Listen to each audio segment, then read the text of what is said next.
নমস্কার।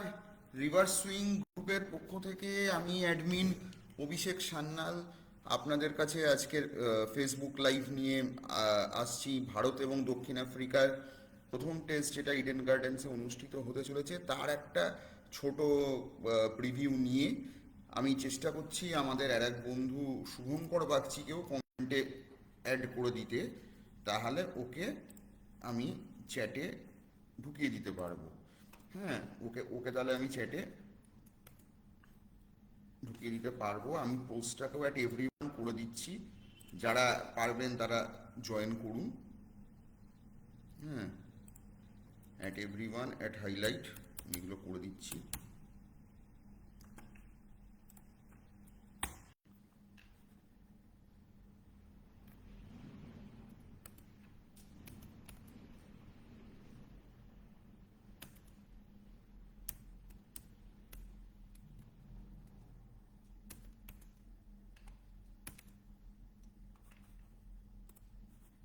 হ্যাঁ, আমি শুভঙ্করকেও আমি এখানে ট্যাগ করলাম। হ্যাঁ, চন্দন রায় পুরনো আমার হ্যাঁ, আপনাকেও স্বাগতম, অনেক ধন্যবাদ।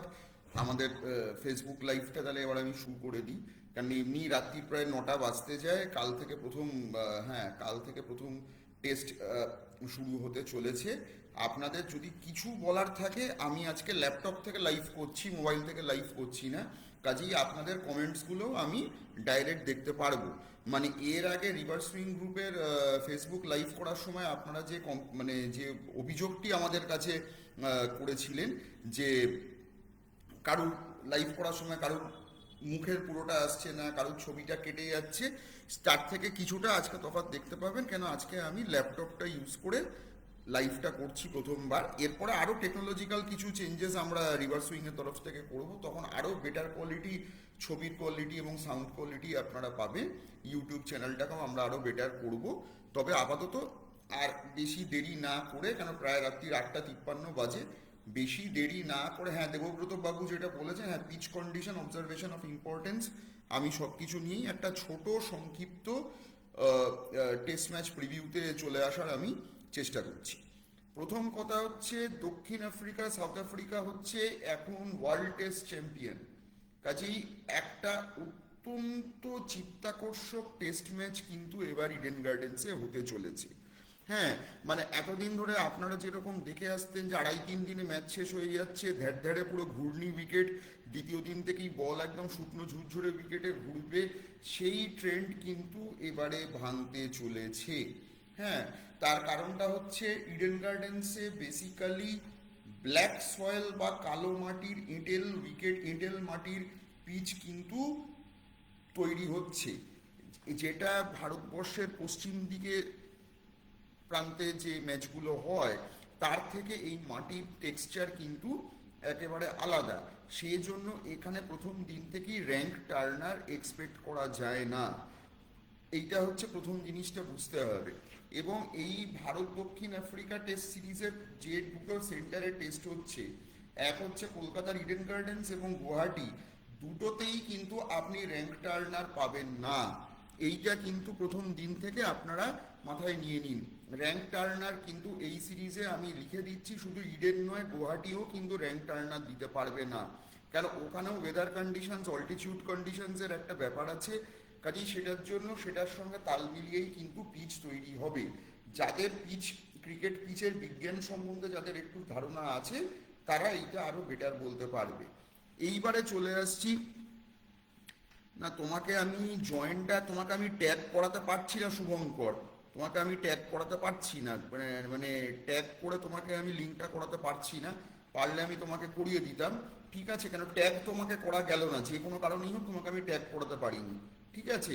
কিন্তু আমি আর এই লাইভটাকে আমি আর এন্ড করতে চাইছি না, তাহলে ভিডিওটা ভেঙে যাবে। তার থেকে আমি লাইভটাকে নিয়ে আমি চালিয়ে যাই। হ্যাঁ, তোমার কিছু বলার থাকলে তুমি অবশ্যই কমেন্টসে আমাকে ইনপুটটা দিতে থাকো, তাহলে আমি ধরে নিতে পারবো। আচ্ছা, এইবারে যেটায় আসছিলাম, পিচের কন্ডিশন কেন এরকম, কেন ব্ল্যাক সয়েল বা কালো মাটির উইকেটে কিন্তু ইডেনে টেস্ট হতে চলেছে। এইবারে যেটা সব থেকে বড় ব্যাপারটা হচ্ছে, নভেম্বরে গত 4-5 বছর সেরকম ঠান্ডা পড়তো না কলকাতায়, ঠিক আছে?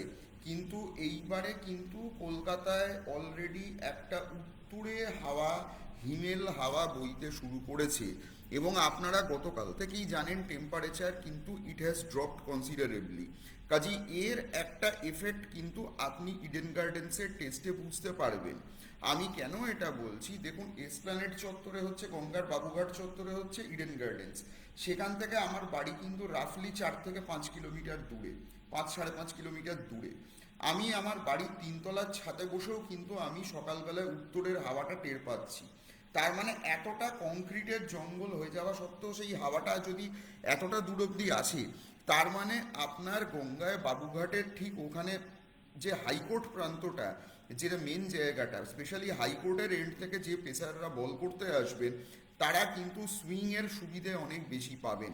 স্পেশালি ফার্স্ট সেশনে সুইংয়ের সুবিধাটা অনেক বেশি পাবেন যদি এই রকম ওয়েদার কন্ডিশনসটা থাকে। হ্যাঁ, সেখানে ভারতের পেসারও যেরকম আছে, দক্ষিণ আফ্রিকার পেসারও কিন্তু ইকুয়ালি স্ট্রং আছে। কেন আজকে কিন্তু আমি একটু দক্ষিণ আফ্রিকার পয়েন্ট অফ ভিউ দিয়ে কথা বলতে চাইছি এই কারণেই, তার কারণ ভারতকে নিয়ে তো সব সংবাদ মাধ্যম, সব প্রচার মাধ্যম, সব সোশ্যাল মিডিয়াতে, সব গ্রুপেই আপনারা আলোচনা পাচ্ছেন। কিন্তু দক্ষিণ Africa after all they are the world test champions, এবং তারা সদ্য পাকিস্তান থেকে একটা সিরিজ খেলে এসেছে। কাজেই তাদেরকে কিন্তু আমি ব্যক্তিগতভাবে আমি লাইটলি নিচ্ছি না। এবারে কাগিসো রাবাডা অত্যন্ত দ্রুততম বোলার, তার কিন্তু টেস্টে 350-এর ওপর উইকেট আছে। এবং বাঁহাতি পেসার মার্কো ইয়ানসেন ডেফিনেটলি একটা এজ নিয়ে আসেন, এবং তার সুইংয়ের ধারও যথেষ্ট বেশি। এছাড়াও আপনার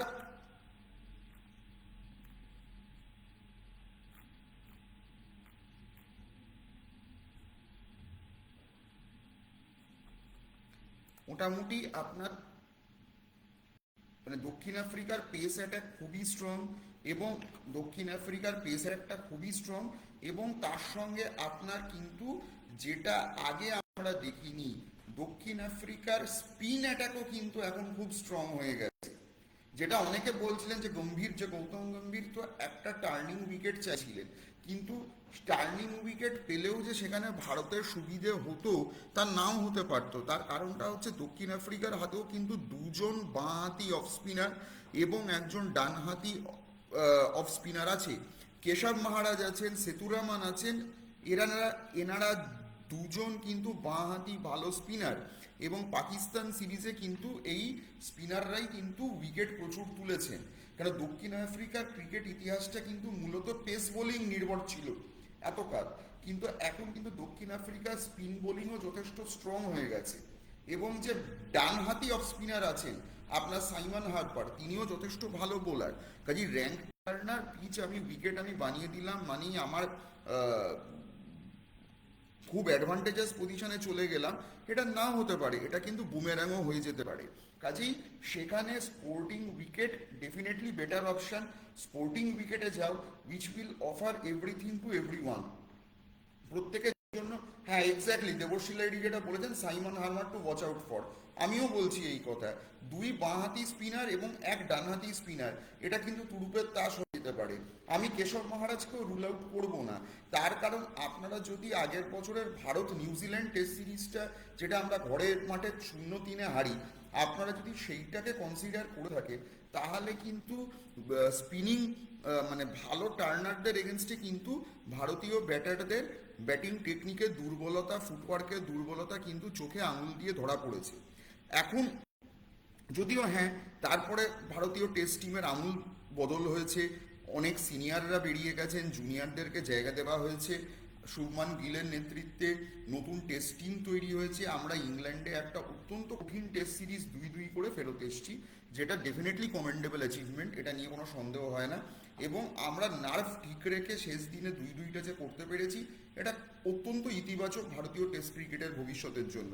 কিন্তু এইবারে দক্ষিণ আফ্রিকা, আমি আজ থেকে 2 মাস আগে, মানে মাস আড়াই আগে, যখন 5th অগাস্ট ভারত ওভাল টেস্টে জিতছে, তখনই কিন্তু আমি শিডিউলটা দেখেছিলাম যে এরপরে ভারত কার এগেনস্টে খেলবে। তখনই কিন্তু শিডিউল বেরিয়ে গেছিল যে 14ই নভেম্বর থেকে 18ই নভেম্বর ইডেন গার্ডেন্সে প্রথম টেস্ট হতে চলেছে ভারত এবং দক্ষিণ আফ্রিকার মধ্যে। In fact I was looking up to this series right from 2.5 months back itself.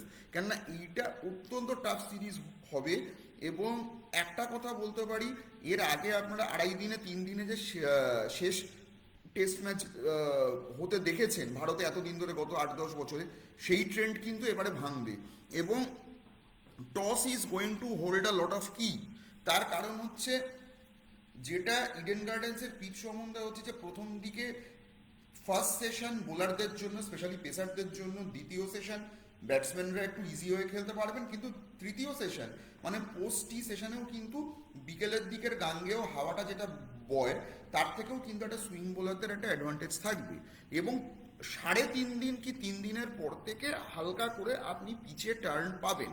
কিন্তু যেহেতু এটা ব্ল্যাক সয়েলের উইকেট, আবারও বলছি, যেহেতু এটা ব্ল্যাক সয়েলের উইকেট, কাজেই কিন্তু আপনার ওরকম ঝুরঝুরে হয়ে উইকেট ভেঙে যাওয়ার কোনো জায়গা নেই। কিছু সংবাদ মাধ্যম, আমি দুটো প্যারালাল সংবাদ মাধ্যমের কথা বলছি।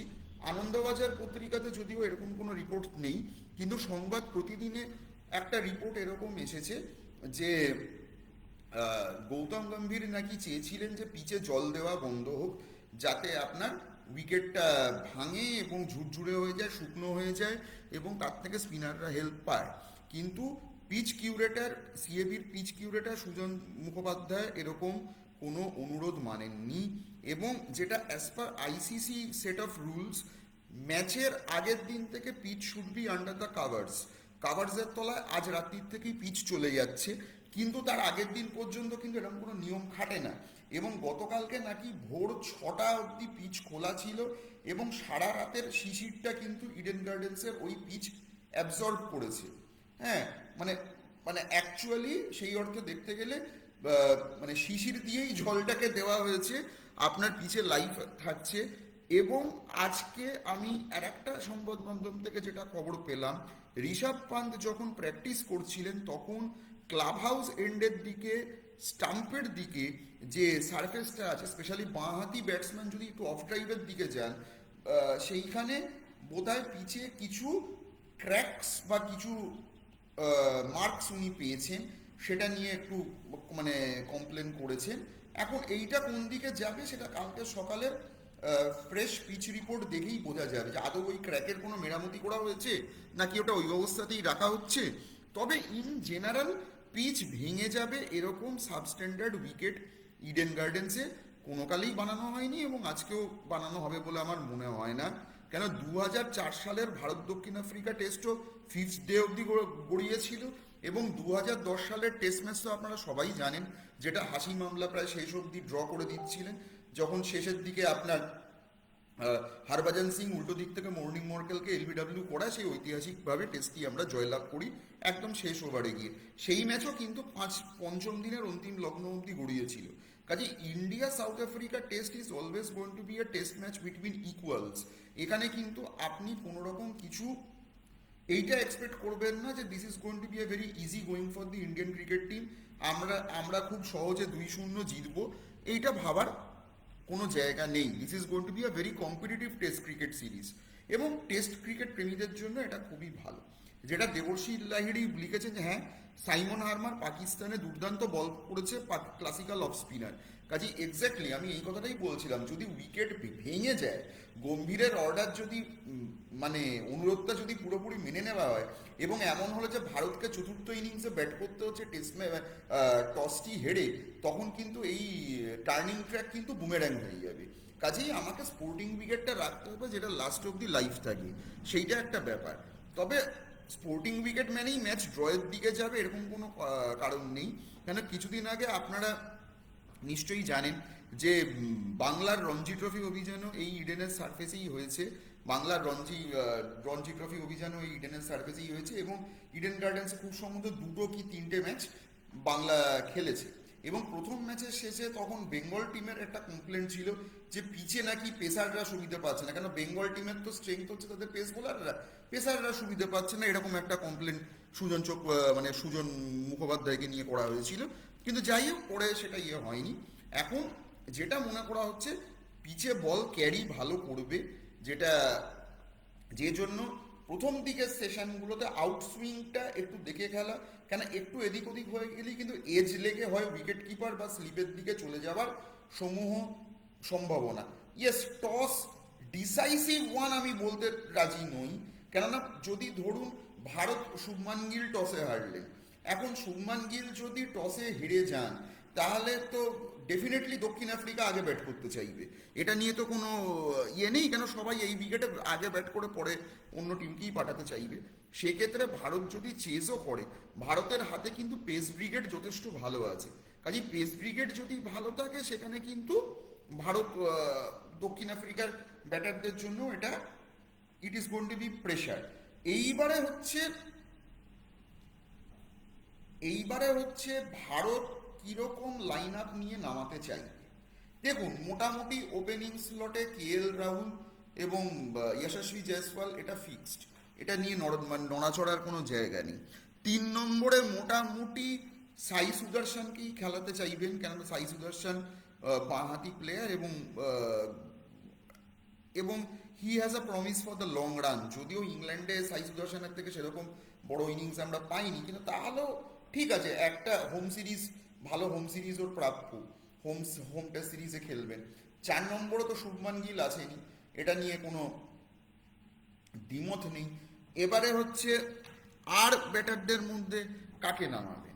এখন ঋষভ পান্ত ফিট আছেন, ধ্রুব জুড়েলও ফিট আছে, তাহলে কি দুটো কিপারই কালকে খেলবেন? তাহলে সেক্ষেত্রে কি ধ্রুব জুড়েল কালকে জাস্ট অ্যাজ আ ব্যাটসম্যান হিসেবে খেলবেন?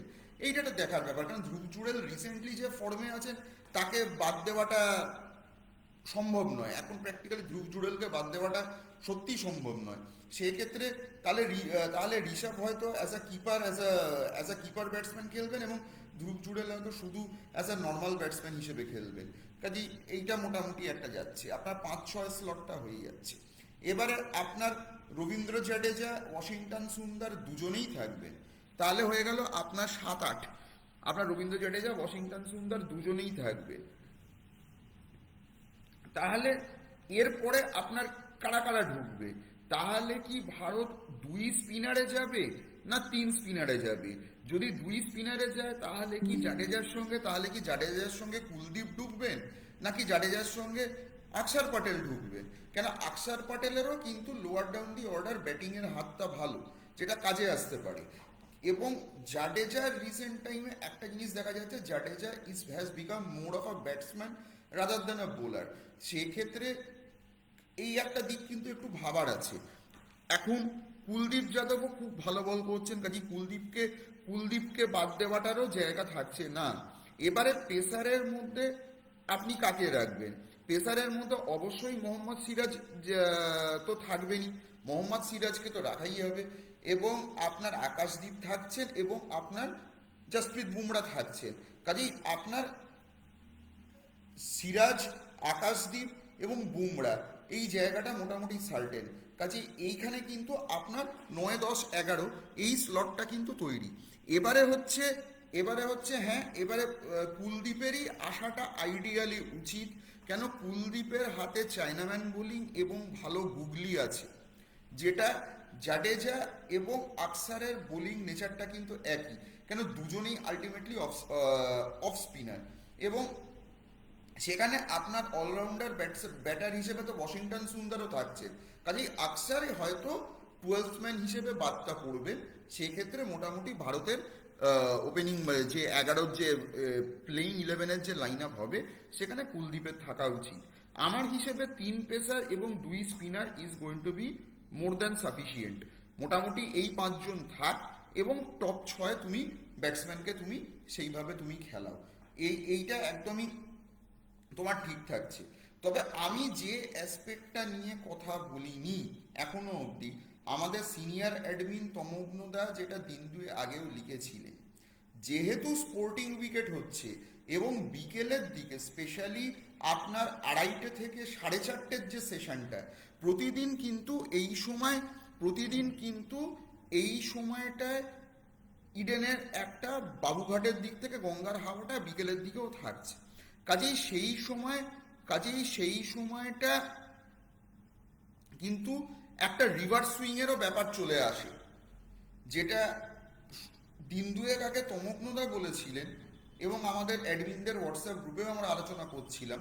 আজকে দেখলাম ইএসপিএন ক্রিক ইনফোতেও কিন্তু সেই একই কথাটা লেখা হয়েছে, that reverse swing is going to play a key role. হ্যাঁ, যদিও এখনো বলের ওপর স্যালাইভার প্রয়োগ বা লালা রসের প্রয়োগটা কোভিডের সময় থেকে বন্ধ হয়ে গেছে, নিষিদ্ধ হয়ে গেছে, সেই নিয়মটা আর ফেরানো হয়নি, কিন্তু তাহলেও বলের পালিশ একদিক থেকে তোলা এবং একদিকে একটু খড়খড়ে সারফেসে রিভার্স সুইং হবে না, এবং বলের যখন 40-50 ওভারের পুরনো বল হয়ে যাচ্ছে কি 30 ওভারের পুরনো বল হয়ে যাচ্ছে, সেখানে রিভার্স সুইংয়ের কিন্তু একটা গল্প চলে আসে। আপনাদের যদি ইংল্যান্ডের বিরুদ্ধে ওভাল টেস্টটা মনে থাকে, শেষ দিনেও খেয়াল করে দেখবেন 80 ওভারের বেশি পুরনো বলই কিন্তু শেষ দিনে ভারত চালিয়েছিল অনেকক্ষণ। তখনও কিন্তু নিউ বল অ্যাভেলেবেল থাকা সত্ত্বেও শুভমান গিল কিন্তু নতুন বল নেননি। উনি যখন দেখলেন পুরনো বলে রিভার্স সুইং হচ্ছে, উনি কিন্তু ওই বলটাকেই বুদ্ধিমত্তা প্রয়োগ করে উনি কিন্তু অ্যাজ আ ক্যাপ্টেন উনি ওটাকেই স্টিক করে থাকেন, এবং রিভার্স সুইংয়েই কিন্তু প্রথম সিরাজ কিন্তু সপ্তম উইকেটটা পেয়ে যায়, যেটা শেষ দিনের মানে ব্রেক থ্রুটা শুরু করে ওইখানে। কাজেই সেখানে তিনজন পেসার এলে কুলদীপ আসতে, তা স্বামী স্বামী কি দোষ করলো এটা দেখুন। একটা কথা আমি এটা নিয়ে বলি, রিভার্সে ওর মতো মাস্টার কেউ নেই। আপনি 2023-এর বিশ্বকাপটা ভুলে যান শ্যাম সুন্দরবাবু, শুধু রঞ্জি ট্রফির ম্যাচ কিন্তু পরিসংখ্যান হিসেবে দেখবেন না।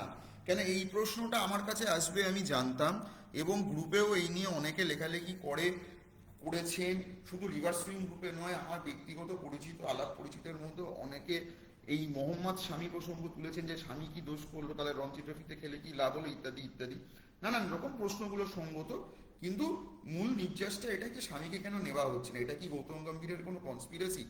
দেখুন, আমি অতটা নেগেটিভ ওয়েতে এটার উত্তরটা দেব না, আমি এটাকে একটু অন্যভাবে উত্তরটা দিতে চাই। আমি এর মধ্যে কিছু পরিচিত সংবাদ মাধ্যমের বন্ধুদের সঙ্গেও আমি আলোচনা করি, কেন আমি জানতাম যে একটা না একটা দিন রিভার্স সুইং গ্রুপে যখন আমি ফেসবুক লাইভে আসবো, আমার কাছে এই প্রশ্নটা ধেয়ে আসবে।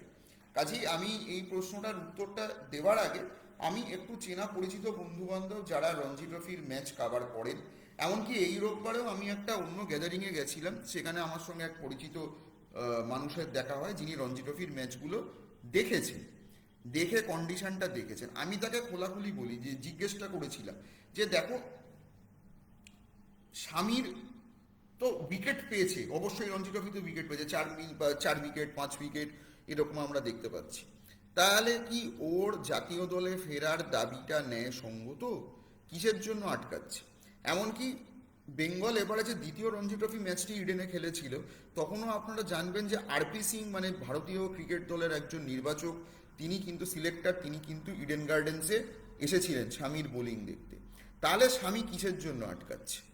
এমনকি এই নিয়ে আজকে ভারতের বর্তমান অধিনায়ক, টেস্ট অধিনায়ক শুভমান গিলও কিন্তু আজকে ইডেন গার্ডেন্স থেকে প্রেস কনফারেন্সে এই নিয়ে কথা বলেছে।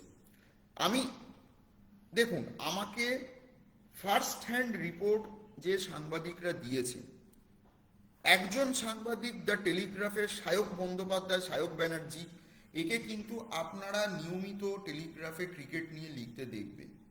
উনিও কিছুদিন আগে একটা ফেসবুক লাইভ করেন, যেখানে ওনাকে এই প্রশ্নটা করা হয় যে তুমি তো রঞ্জি ট্রফির ম্যাচে গেলে, তাহলে কি দেখলে? এবং আমিও আমার অন্য পরিচিত সংবাদ মাধ্যমের বন্ধুদেরকে জিজ্ঞেস করি যে কি দেখলে, যে কেন আটকে গেল। দেখুন, প্রত্যেকের মোটামুটি একটা কথা, ওভারে 3টে বল কি 4টে বল ও ঠিক জায়গায় রাখছে লাগাতার, হ্যাঁ, কিন্তু পঞ্চম বলটা এত বাজে করছে, সেখানে কিন্তু রিদেমে থাকছে না। এখন রঞ্জি ট্রফির ম্যাচের স্ট্যান্ডার্ড আর ইন্টারন্যাশনাল ম্যাচের স্ট্যান্ডার্ডে কিন্তু আকাশ পাতাল পার্থক্য। আপনি রঞ্জি ট্রফিতে কেউ 5 উইকেট পেলেও মানেই সে জাতীয় দলে ঢোকার মতো তার রিদেম আছে বা কনসিস্টেন্সি আছে, ব্যাপারটা কিন্তু এরকম নয়। রঞ্জি ট্রফিতে 5 উইকেট 6 উইকেট, এমনকি এক ইনিংসে 10 উইকেটও কেউ পেতে পারে, কিন্তু তার মানে এই নয় যে তিনি জাতীয় দলে তিনি জায়গা পেয়ে যাবে। এই দেখুন, স্বামী যে ম্যাচগুলো খেলেছেন, প্রথম ম্যাচটা খেলেছেন রঞ্জি ট্রফির, দ্বিতীয় ম্যাচটা খেলেছেন, এখন যে ম্যাচটা চলছে এই ম্যাচটাই কিন্তু তিনি খেলছেন না। তার মানে তার কিন্তু ফিটনেস দিচ্ছে না তিনি সবটা খেলতে পারবে।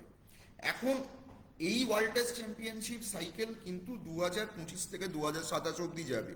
It's a long range cycle with a long term which requires long term planning. এবং এর একটা দিক হচ্ছে মোহাম্মদ 2027 ভারত ওয়ানডে বিশ্বকাপটি খেলবে, 50 ওভারের বিশ্বকাপ। এখন ওই অবধি কি স্বামী যাবেন? এখন ওই অবধি যদি যেতে হয় আমার কিন্তু একটা লং টার্ম ফিটনেস ইস্যুস ব্যাপার হবে। আজকেই কিন্তু তার বয়সটা 36, তখন কিন্তু তার 37-38 কিন্তু তার বয়সটা হয়ে যাবে। সেখানে তিনি কি করবেন? আজকে দেখুন জসপ্রীত বুমরাকেও কিন্তু বাঁচিয়ে খেলাতে হচ্ছে, তবু জসপ্রীত বুমরার রিভার্স সুইং স্কিলটা অনেক বেশি, এবং ভ্যারিয়েশন বোলিং ওনার অনেক বেশি, যেটার জন্য কিন্তু ওনাকে বাঁচিয়ে খেলেও লাভ হচ্ছে। কেন উনি কিন্তু দেখুন ইংল্যান্ড সিরিজেও সব টেস্ট খেলেননি, বা এই যে অস্ট্রেলিয়ার এগেনস্টে ওয়ানডে সিরিজটা খেললেন না, টি-20টা খেললেন, আবার এখানে হয়তো সাউথ আফ্রিকার এগেনস্টে টেস্টটা খেলে দেবেন, ওডিআই বা টি-20তে গ্যাপ নেবেন, তারপর আবার উনি 26-এর টি-20 বিশ্বকাপটা টার্গেট করবেন। কাজে জসপ্রীত বুমরার ক্ষেত্রে ন্যাশনাল ক্রিকেট একাডেমি বেঙ্গালুরুর সঙ্গে টাই আপটা হয়েছে এইভাবে যে এ পার্সেন্টেজ ক্রিকেট খেলবে, পার্সেন্টেজ স্পোর্টস খেলবে, এ সব ম্যাচে খেলবে না, একে আমরা বাঁচিয়ে কনজার্ভ করে এর এনার্জিটাকে বাঁচিয়ে, শক্তিটাকে বাঁচিয়ে খেলাম। কাজে ওর ক্ষেত্রে সেই স্ট্র্যাটেজি হয়েছে।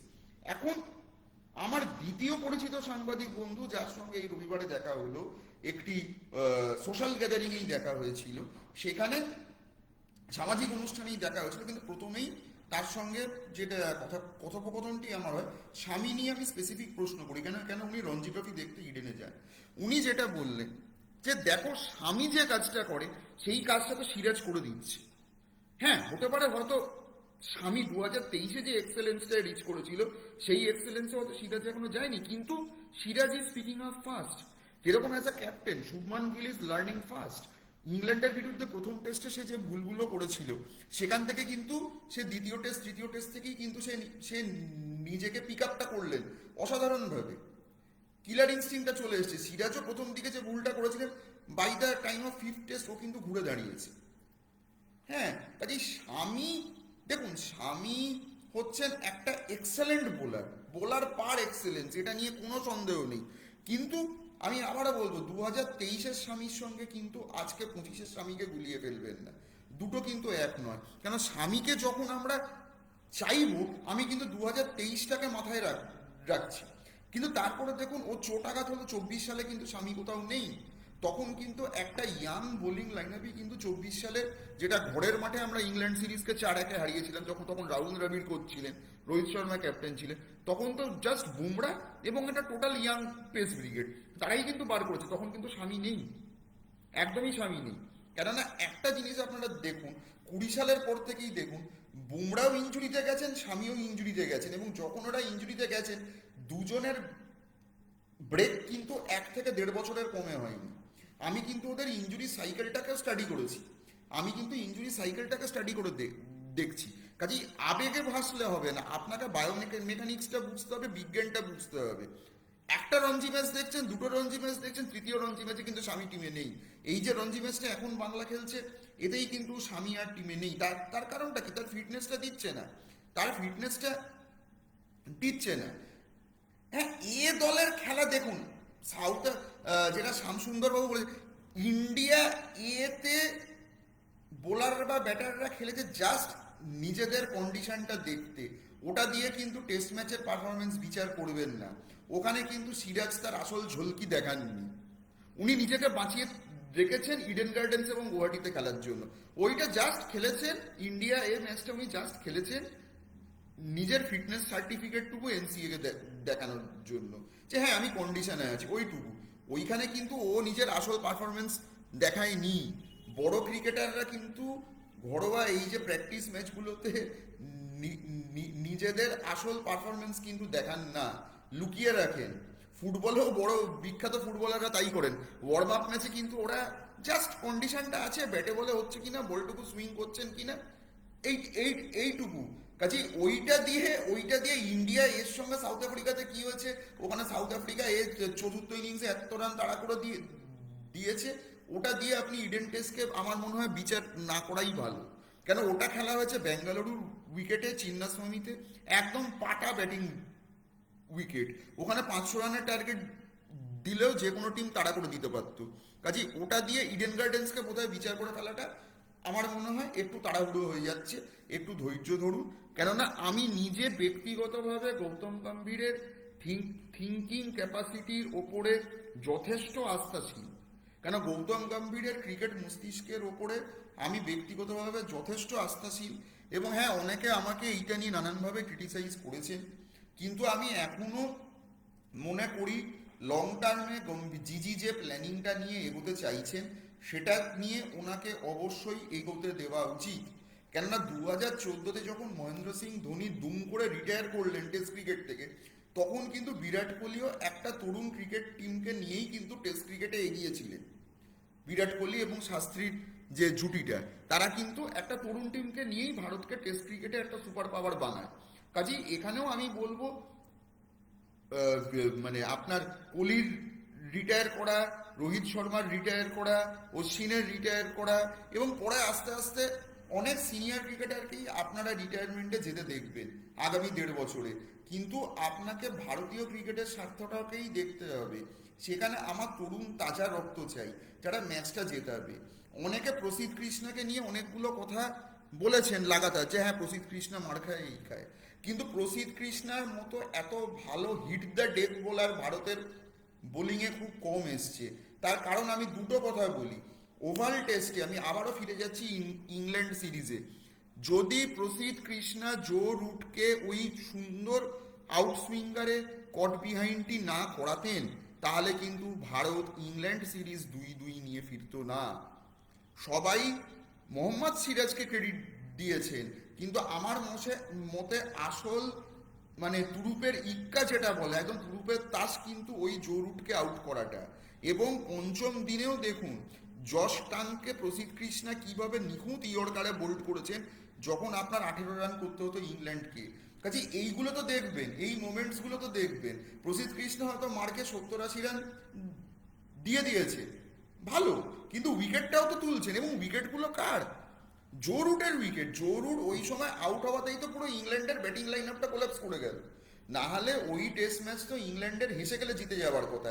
কিন্তু যেই জো রুট মানে আপনার আসল প্লেয়ার, মানে আসল যে পিলার, স্তম্ভ, আউট হয়ে যেতে কিন্তু ইংল্যান্ডের নার্ভটা ফেল করে যায়। এবং পঞ্চম দিনে কিন্তু ইংল্যান্ড ম্যাচটি বার করতে পারেনি, মাত্র 35 রান থাকা সত্ত্বেও। কেন কি? ওদের পিলারটা নেই। কাজে প্রসিদ্ধ কৃষ্ণাকে তো আপনি খারাপ বোলার বলতে পারবেন না। এবং আজকে শুভমান গিল কি বলেছেন, আজকে শুভমান গিলের প্রেস কনফারেন্সটা যদি কেউ খেয়াল করে থাকে, উনি স্পষ্ট ভাষায় বলেছেন মোহাম্মদ শামি ভাই ইজ আ গ্রেট বোলার, এটা নিয়ে কোনো সন্দেহ নেই। কিন্তু आज इंडिया टीम में जो लोग जो खेल रहे हैं, जो बोलिंग कर रहे हैं, वो भी काफी अच्छे बोलर है। মানে কি, এখন যারা খেলছে তারাও তো ভালো। এবং উনি নাম করে প্রসিদ্ধ কৃষ্ণার কথা বলেছেন, যে প্রসিদ্ধ কৃষ্ণা ভি তো अच्छी বোলিং কর रहा है। তা যারা আপনাকে ইংল্যান্ড সিরিজ জিতিয়ে আনছে তাকে আমি বাদ দিয়ে দেবো কি করে? একটা ওয়ার্ম আপ ম্যাচে ইন্ডিয়া এ সাউথ আফ্রিকা এই ম্যাচে কি হচ্ছে ওই দিয়ে আমি অ্যাকচুয়াল টেস্ট ম্যাচকে বিচার করতে রাজি নই। কেন, ওরা জাস্ট ওখানে খেলেছে নিজেদের ফিটনেসটুকু দেখানোর জন্য, এর বেশি কিচ্ছু নয়। মানে ডোন্ট টেক ইট সিরিয়াসলি। ওরকম অনেক ওয়ার্ম আপ ম্যাচে আপনি অনেক রকম রেজাল্ট হতে দেখবেন, সেই দিয়ে কিছু বিচার করা যায় না। এইবারে আসছি আপনার, মোটামুটি আমার হিসেবে অক্ষর পটেল হয়তো 12th ম্যান হয়ে বসতে চলেছে। জাডেজা, ওয়াশিংটন সুন্দর, কুলদীপ এদের মধ্যেই আপনার থাকবে। এখন গম্ভীর একটু ব্যাটিং ডেপথ বেশি প্রেফার করেন, এটা আমরা সবাই জানি, যে lower down the order batting. এইবারে রিভার্স সুইং নিয়েও বলে দিয়েছি, আপনার রিভার্স সুইং এই ম্যাচে যথেষ্ট প্রভাব ফেলবে, এবং নর্মাল যেটা সুইং সেখানেও প্রভাব ফেলবে। সেখানে এখন লাগাতার এক নাগাড়ে ভালো পেসে বল করে যাওয়া কাগিসো রাবাডাকে, তাও ইডেন গার্ডেন্সের উইকেটে, শুধু ইডেন গার্ডেন্সই বলবো না, গুয়াহাটির উইকেটেই বা ভারত কিভাবে ফেস করে, এইটা দেখতে আমি মুখিয়ে আছি। এবং দক্ষিণ আফ্রিকার 3টে বাঁহাতি বোলার, পেসের মধ্যে মার্কো ইয়ানসেন বাড়তি অ্যাঙ্গেলের সৃষ্টি করেন, এবং ওনার সুইং কিন্তু ঘাতক। পেস হয়তো রাবাডার থেকে কম, কিন্তু সুইংটা ঘাতক। এবার দুটো আরো বাঁহাতি স্পিনার আছে, সেতু রহমান এবং আপনার কেশব মহারাজ। এই বাঁহাতি স্পিনারদের এগেনস্টে ভারত কিভাবে অ্যাপ্রোচটা নেয় এটা দেখার ব্যাপার আছে। বা যদি সাইমন হারবারকে খেলায়, সাইমন হারবারকেও যদি খেলায়, সেক্ষেত্রে একটা ডানহাতি বোলার হয়ে যাবে, সেক্ষেত্রে কি অ্যাপ্রোচ হবে? এবার দক্ষিণ আফ্রিকার ব্যাটারদের মধ্যে আপনার এডেন মার্করাম তো খুবই ভালো, তেম্বা বাবুমা তো খুবই ভালো, মানে এরা দরকারে গ্রিটি ইনিংস যেটা বলে যে আমি উইকেট দেবো না কিন্তু ক্রিজে টিকে থাকবো, তেম্বা বাবুমা এই খেলাটা খেলে দিতে পারেন। আপনারা ওয়ার্ল্ড টেস্ট চ্যাম্পিয়নশিপ ফাইনালেই আপনারা নিশ্চয়ই মনে আছে তেম্বা বাবুমা আর এডেন মার্করামের ওই পার্টনারশিপটাই কিন্তু অস্ট্রেলিয়ার জেতা ম্যাচটা কিন্তু দক্ষিণ আফ্রিকার হাতে তুলে দিয়েছিল। কাজেই test cricket is about determination, it is not always about your talents. সেখানে দক্ষিণ আফ্রিকার কিন্তু এখন যে চোকার স্ট্যাকটা টেস্ট ক্রিকেটে সেটা কিন্তু চলে গেছে, ওরা কিন্তু অনেক কনফিডেন্টলি খেলবে এবং ব্যাটিং লাইন আপও ভালো। আপনার স্টাবস বলুন, রিকেলটন বলুন, মার্করাম বলুন, এরা প্রত্যেকেই কিন্তু আগ্রাসী ব্যাটসম্যান এবং যেটা দেখা যাচ্ছে ওরা কিন্তু সুইপ এবং রিভার্স সুইপের প্রচুর ব্যাটিং ড্রিলস প্র্যাকটিস করছেন ভারতীয় স্পিনারদেরকে কাউন্টার করার জন্য। কাজেই সেখানে ভেরিয়েশনটা ভারতীয় স্পিনাররা কিভাবে আনেন, কেননা একটা ব্যাপার হচ্ছে বেশি গতিতে বল করলেও চলবে না, একটু গতিটাকে ঝুলিয়ে দাও, ফ্লাইটটাকে বুঝে করাও এবং গুড লেংথে তুমি যদি লাগাতার এক নাগাড়ে বল ফেলে যেতে পারো, not too full not short but just good length, তাহলে কিন্তু উইকেট আসার সম্ভাবনা প্রবল। এবারে এইটাতে রবীন্দ্র জাডেজা, কুলদীপ, এবং কুলদীপের হাতে যেহেতু চায়নাম্যান বোলিং আছে এবং গুগলিটা ওনার হাতে ভালো, কাজেই কিন্তু সেটা ব্যাটসম্যানের জন্য মানে ঘাতক হতে পারে, একটা এক্সট্রা এডেড ভ্যারিয়েশন আসবে, সেটা কিন্তু ঘাতক হতে পারে। কিন্তু উনি কি চান্স পাবেন কি পাবেন না সেটা কালকেই বোঝা যাবে। ওয়াশিংটন সুন্দরের অফ স্পিনও খুব ভালো, কিন্তু ইদানিং Ravindra Jadeja is more of a batsman rather than a bowler. Ravindra জাডেজার বোলিংয়ের সেই পেনিট্রেটিভ পাওয়ারটা কিন্তু কমেছে, মানে আগে 1-2 বছর আগে ওনার যে পেনিট্রেটিভ ধারটা ছিল সেটা কিন্তু ইদানিং দেখতে পাচ্ছি না। এই টেস্টে উনি কিভাবে সেটাকে ফিরিয়ে আনেন সেটা একটা দেখার ব্যাপার আছে, কারণ আমার হিসেবে জাডেজা হয়তো বাদ যাবেন না, কেন ওইটা ব্যাটিং ডেপথের জন্য ওকে রেখে দেওয়া হবে। তো মোটামুটি এই ব্যাপার, যেই টস জিতুক সেই আগে ব্যাট করতে চাইবে। একটা ফার্স্ট ইনিংসে 300-350 রানের স্কোর কিন্তু একটা ইন্টারেস্টিং দিকে খেলাটা ঠেলে দেবে, কেন এটা কারুর জন্যেই টোটাল ব্যাটিংও হবে না, টোটাল বোলিংও হবে না, এরকম টাইপের পিচ হতে যাচ্ছে। 300-350 plus first innings score is going to be very interesting for any team. কারণ যদি দক্ষিণ আফ্রিকা আগে ব্যাট করে এইটা তোলে তাহলে কিন্তু ভারতীয় ব্যাটসম্যানদের জন্য কঠিন হয়ে যেতে পারে ব্যাপারটা। এবারে হচ্ছে যদি ভারত আগে ব্যাট করে তাহলে কিন্তু লং ইনিংস খেলার মানসিকতা নিয়ে কিন্তু খেলতে হবে, কেননা একটা জিনিস হচ্ছে Eden gardens is at it's best for batting on the second day. হ্যাঁ, সেকেন্ড ডেটা কিন্তু যে কোনো টিমের জন্যই সব থেকে ভালো ব্যাটিং হয়ে যায়, তার কারণ হচ্ছে প্রথম দিনের যে ময়েশ্চার, যে আর্দ্রতা, যে ভাবটা থাকবে পিচে, সেটা কিন্তু শুকিয়ে গিয়ে সেকেন্ড ডেতে অনেকটা কেটে যাবে এবং সেকেন্ড ডেতে কিন্তু তার আগের রাত্রিরে ফুল কাভার্সে থাকার দরুন, এবং তখন তো আর প্রথম দিনের শেষে তো আর নতুন করে তার পিচে কোনো জল দেওয়া হবে না, কাজেই সেইটা কিন্তু সেকেন্ড ডেটাতে কিন্তু তুমি বেস্ট ব্যাটিং সারফেসটা পাবে। কাজেই এই দ্বিতীয় দিনে কোন টিম ব্যাট করছে এটা কিন্তু একটা দেখার ব্যাপার থাকছে। হ্যাঁ, দ্বিতীয় দিনের ব্যাপারটা তাই, মানে দ্বিতীয় দিনে কোন টিমটা ব্যাট করছে। 300-350 থেকে 400 রান কেউ যদি প্রথম ইনিংসে করে সেই টিম কিন্তু যথেষ্ট ভালো জায়গায় চলে যাবে, স্পেশালি যদি দক্ষিণ আফ্রিকা এটা করে সেই কিন্তু ভালো জায়গায় চলে যাবে। কাজেই আপনাকে আঁটো বোলিং এবং আঁটো ফিল্ডিংটাও রাখতে হবে এবং এক নাগাড়ে এক গতিতে বল করার লোক হয়তো ভারতে কম, কেন সিরাজ যদি বেশি গতিতে যান তখন কিন্তু মার খেয়ে যাবেন, কেননা প্রথম দিনে যদি ধরো ইন্ডিয়া বল করছে সেখানে কিন্তু ball will come on to the bat, কাজেই গতির ভ্যারিয়েশন, কেননা দক্ষিণ আফ্রিকার যেটা আছে তারা কিন্তু পেসও আছে কিন্তু পেসের ওপর তাদের কন্ট্রোলও আছে, কিন্তু ভারতীয়দের যেটা সমস্যা হয়েছে, ধরো 2 কি 3টে বল যদি ভালো করলাম, চতুর্থ বলটাতেই আমি একটা বাউন্ডারি খেয়ে যাচ্ছি, এইটা হলে কিন্তু প্রেশারটা আলগা হয়ে যায়। কাজেই তোমাকে বাউন্ডারিজ আননেসেসারিলি কনসিড করা চলবে না এবং মিডল ওভার্সগুলোতে চেষ্টা করো যখন স্পিনাররা আসবে সিঙ্গেলস আটকিয়ে চাপ সৃষ্টি করো। এটারও ব্যাপার আছে, কেননা স্ট্রাইক রোটেট করতে দিও না।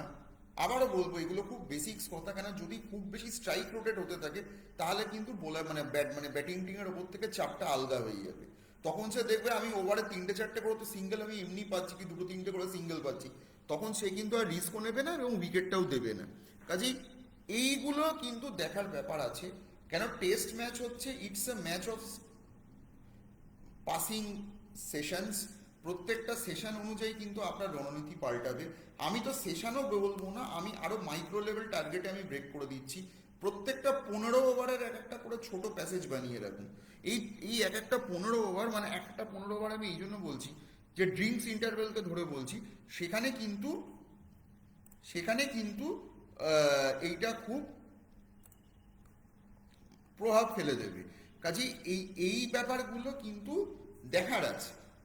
সাই সুদর্শনকে নিয়ে আমি নিশ্চয়ই বলবো, কিন্তু আমি চাইবো সাই এই টেস্টে একটু রান পান। কেন উনি যদি রান না পান তাহলে কিন্তু 3 নম্বর স্লটটা কিন্তু ভারতের জন্য তখন একটা অন্য ব্যাটারকে খেলাবার কথা চিন্তা করতে হবে। কেননা অনেকেই অভিমন্যু ঈশ্বরানের কথা বলছেন, কিন্তু ঈশ্বরান তো আবার মিডল অর্ডার প্লেয়ার নন, উনি তো আবার ওপেনার। কাজেই সেই স্লটে তো ভারতের জায়গা ফিক্সড। কেন KL রাহুল আর যশস্বী জয়সওয়ালকে তো আমি বাদ দিচ্ছি না। কাজেই সাই সুদর্শন যদি একটু স্টেবিলিটি এনে দিতে পারেন তাহলে সুদর্শন আগামী দিনের লম্বা রেসের ঘোড়া হয়ে যেতে পারেন। কেন সাই সুদর্শনের ফুটওয়ার্ক ভালো, টেকনিক ভালো, শুধু টেম্পারামেন্টটা ওনাকে ডেভেলপ করতে হবে। টেম্পারামেন্ট যদি উনি ডেভেলপ করতে পারেন, একটা লম্বা ইনিংসে যদি উনি ঘোড়া হয়ে যেতে পারেন, লম্বা রেসের যদি উনি ঘোড়া হতে পারেন, তাহলে খুবই ভালো। হয়তো এই ইডেন টেস্টই হয়তো ওনার ভাগ্য ফিরিয়ে দিল টেস্ট ক্রিকেটে, তাও মানে সেটাও হয়ে যেতে পারে। কেন টেস্ট ক্রিকেট তো আলটিমেটলি টেম্পারামেন্টের খেলা। আপনি কতটা স্কিল্ড বা আপনার ট্যালেন্ট কত থেকেও বড় কথা, আপনার যেটা সৌরভ গাঙ্গুলি একটা কথা বলে থাকেন, আপনার এই বুকের খাঁচাটা আপনাকে শক্ত রাখতে হবে এবং আপনাকে লড়াইটা চালিয়ে যেতে হবে, হাল ছাড়লে চলবে না। হয়তো অপোনেন্টের কেউ তোমার থেকে বেশি ট্যালেন্টেড হতে পারে, কিন্তু তুমি যদি নাছোড়বান্ধা মনোভাবটা রাখো যে আমি লেগে থাকবো, আমি আমার উইকেটটা দেবো না, বা বোলিংটাও আমি লাইন লেংথটা করে যাব ব্যাটসম্যানকে ভুলটা করিয়েই ছাড়বো, এইটা তোমার যদি লাগাতার তুমি যদি রাখতে পারো, তাহলে টেস্ট ক্রিকেট হচ্ছে তোমার জায়গা এবং সেই জন্যই এটা ক্লাসিক্যাল ক্রিকেট। এই এই মেন্টালিটিটা রাখতে হবে, কারণ আপনি T20 বা ODI এর মেন্টালিটি নিয়ে টেস্ট ক্রিকেট খেলতে পারবেন না। সাই সুদর্শনকে টেম্পারামেন্টটাকে ডেভেলপ করতে হবে। তো আমি মেন কথায় যেটা আসছিলাম, যে প্রথম ইনিংসে যদি শুভমান, তো আগের 7টা টেস্টের মধ্যে 6টাতেই উনি টসে হেরেছেন, এটা নিয়ে তো নতুন করে বলার কিছু নেই। কাজেই আমি ওই জন্যই একটু অ্যান্টিসিপেট করলাম যে ভারত দ্বিতীয় ইনিংসে ব্যাট করতে আসছে, আমি সেই হিসেবে অ্যান্টিসিপেট করেই আমি বলেছিলাম। সেই ক্ষেত্রে কিন্তু প্রথম দিনের ভ্যারিয়েশন বোলিংটা খুব ইম্পর্ট্যান্ট হবে। কারণ ফার্স্ট সেকশনে তুমি আউটসুইঙ্গারটা তুমি কীরকম করছো, আউটসুইং ইনসুইং এইগুলো তুমি সুইং এর কারিগরিটা তুমি কিরকম করবে, কারণ প্রথম ঘন্টায় কিন্তু পিচে একটু হলেও ময়েশ্চার ভাবটা থাকবে। কাজে সেইটাকে তুমি কিভাবে করবে, এবং উত্তরের হাওয়াটা যেরকম বইছে বহুদিন বাদে নভেম্বর মাসের এরকম একটা 8-10 তারিখ থেকেই একটা সুন্দর একটা ঠান্ডা ফুরফুরে মেজাজ শীতকালের একটা আমেজ চলে এসেছে বহুকাল বাদে। কাজেই সেখানে একটা সকালের দিকে তো একটা পেস বোলারদের জন্য একটা বাড়তি সুইং তো আমরা এক্সপেক্ট করতেই পারি।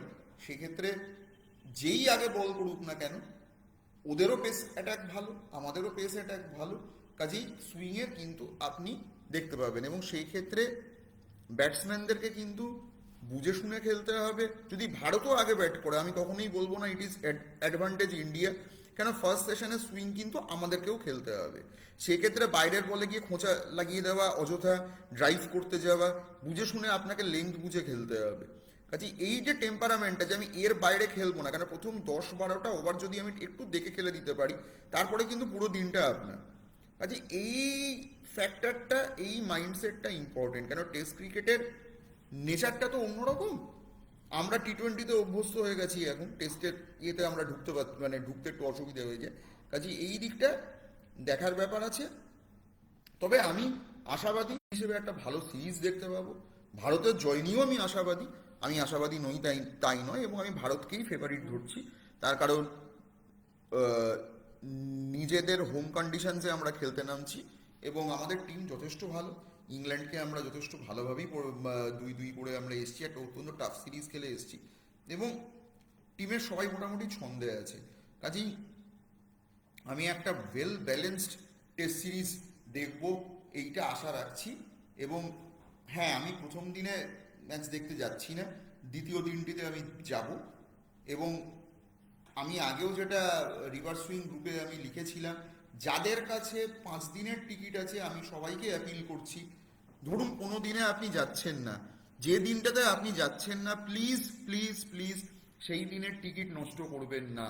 আপনার চেনা পরিচিত বন্ধু বান্ধব আত্মীয় স্বজন যে খেলা দেখতে যেতে চায় তাকে ওই দিনের টিকিটগুলো তাকে দিয়ে দিন, কেন মাঠ ফাঁকা রাখবেন না। কেন ইডেন গার্ডেন্স থেকে আমি আবারও একটা কথা বলছি, টেস্ট ম্যাচ গত 6 বছরে কমিয়ে দেওয়া হয়েছিল, তার একটা মস্ত বড় কারণ ইডেন গার্ডেন্সে কিন্তু টেস্টে আর লোক হতো না। হ্যাঁ, আপনারা পিঙ্ক বল টেস্টটা ছেড়ে দিন 19 সালের, কিন্তু other than that Bharat Sri Lanka 2017, Bharat New Zealand 2016, এমনকি সচিন তেন্ডুলকারের রিটায়ারমেন্ট সিরিজ 2013, আমি সেই সময় মাঠে গিয়েছিলাম, সেখানে কিন্তু লোক হচ্ছিল না। জাস্ট ওই সচিনের ব্যাটিংটুকু দেখার টাইমটুকু 40,000 লোক চলে এলেন, যেই সচিন আউট হয়ে গেলেন পুরো লোক বেরিয়ে চলে গেলেন, আর কিন্তু কেউ নেই। বাকি টাইমটা কিন্তু গোটা 66,000 দর্শকের মাঠে কিন্তু 3 কি 4,000 লোক আছে।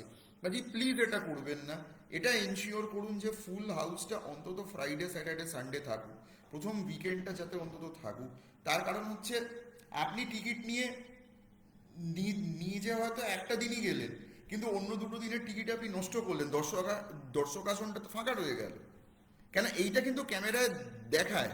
আমি সেই হিসেবেই প্রত্যেককে আমি মানে অ্যাপিল করছি যে যে দিনটা যাচ্ছেন তো যান, আর যে দিনটা যাচ্ছেন না প্লিজ টিকিট অন্য কাউকে দিয়ে দিন।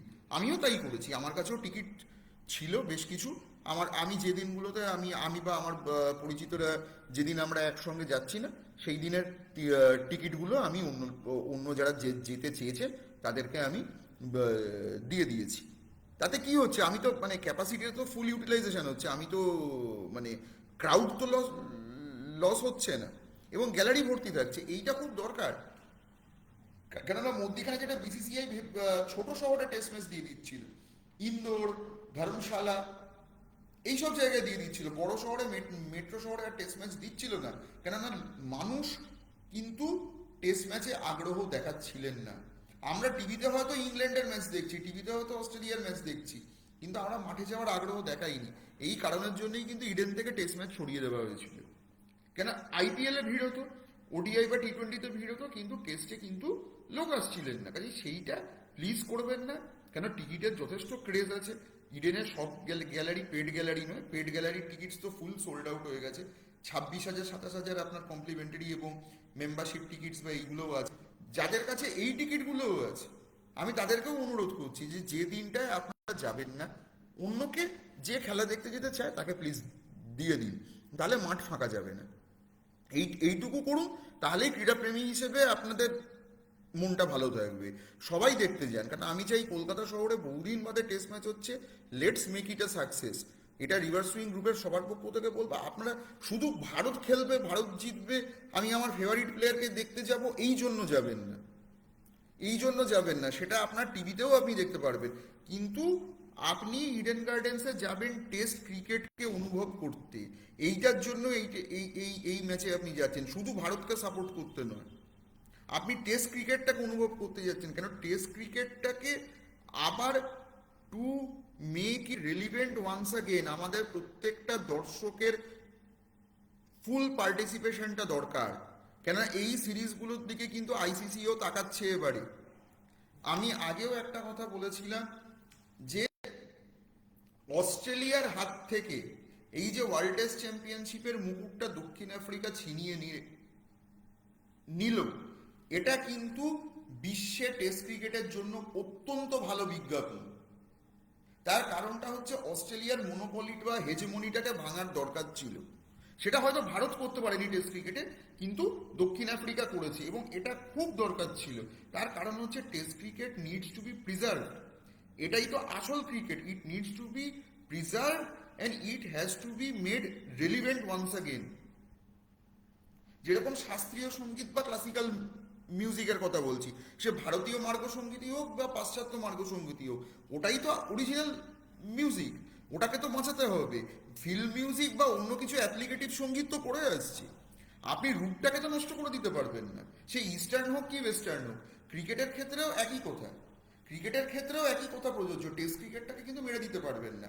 কাজে এই ম্যাচ আপনারা দেখতে যান, ভারতের অন্যতম প্রাচীন টেস্ট সেন্টার, টেস্ট ম্যাচের সেন্টার ইডেন গার্ডেন্স, 1934 সাল থেকে এইখানে টেস্ট ম্যাচ আয়োজিত হচ্ছে।